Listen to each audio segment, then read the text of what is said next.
I was a member of the British Army's parachute regiment, which is a combat unit.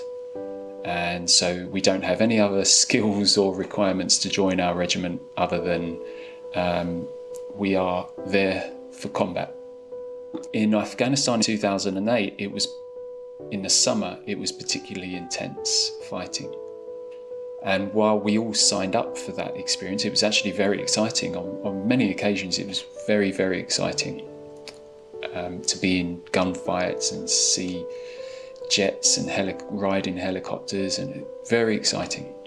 However, the other side of that was that there were a lot of deaths and a lot of life-changing injuries. There was an article in The Guardian at the time, actually shortly after we returned home, and the journalist who wrote that article, he'd done some research, and our casualty numbers were similar to what British troops experienced in the Second World War. And often they matched casualty rates for British troops in the First World War. So you can maybe get a feeling, get a sense of just how difficult an experience we had out there. Again, it was a two-faced coin. It was very exciting. It was what I'd always wanted to try and achieve, rightly or wrongly. That was an ambition of mine. But then I lost a lot of friends as well, and I was with them at the time of their deaths, for several of them at least. And it doesn't matter how tough you are and how well trained you are for combat, seeing your friends die is desperately traumatic. It wasn't very long before those things started coming up for me. I found myself very teary. I remember being in bars with my partner at the time, and we'd be seemingly having a very nice time, but then I would just want to start crying.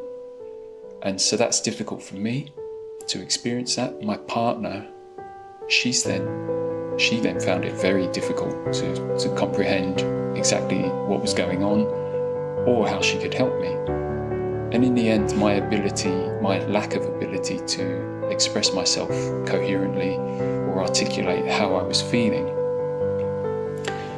caused a bit of a divide between us, because she couldn't help, and so that frustrated her, and I couldn't be helped, so that frustrated me. And then things started to develop, and we eventually split apart for many other reasons as well, but that's really a big reason for our relationship breakdown. So I was grieving my friends, my dead friends, but I was also now heartbroken and grieving the woman that I considered to be the love of my life. Yeah, absolutely. And it was difficult. It was very difficult.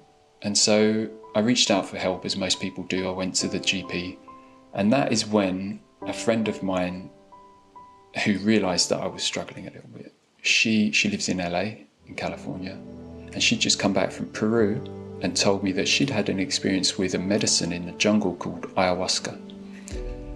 And she said that she'd had such a profoundly life-changing experience that she felt that she had been healed from her trauma.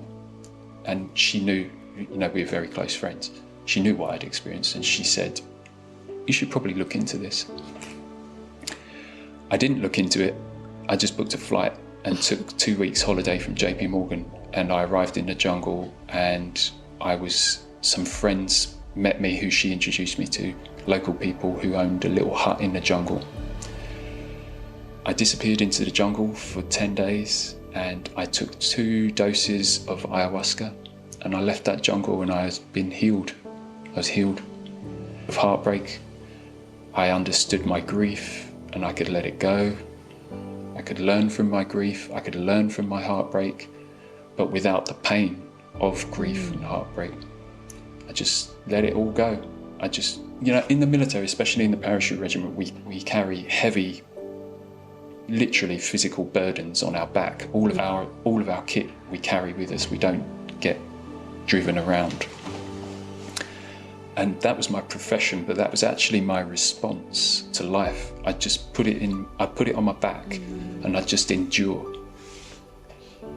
And ayahuasca, I just set that bag down. I just set it down and walked away from it.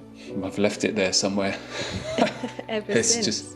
Yeah, it's just magnificent. There are other tools that I've used, and I'll happily talk about them as well. It's not just ayahuasca, and it took me a lot of hard work. It's not a miracle cure. It took me a lot of hard work to integrate it, but I did know I'd set that bag down and I walked away from it. And I felt reborn, I have to say. It was wow, wonderful. that's a powerful statement. It really is.